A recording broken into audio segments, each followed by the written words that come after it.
Bakit superfood ang tawag sa malunggay? Number 1, nakapagpalakas ng katawan dahil siksik ito sa vitamins at sustansya, lalo na sa mga bata na nangangailangan ng source of energy. Number 2, meron itong medicinal properties na nakakatulong sa paggamot ng diabetes, sakit sa ulo at iba pa.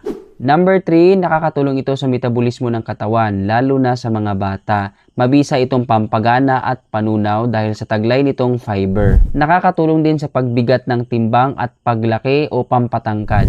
Mabuti rin ito sa hyperacidity at ulcer. Number 4, masiguro ang kalusugan ng atay at kidney, lalo na sa mga mahilig kumain ng maaalat at junk foods. Tumutulong din ang malunggay para ma-detoxify ang ating katawan. Number 5, mabisang panlaban sa impeksyon dahil nagtataglay ito ng anti-inflammatory properties, lalo na kapag ginawa itong powder. Mabuti rin ito sa kasukasuhan. Number 6, protektado ang mga mata, lalo na sa mga lagi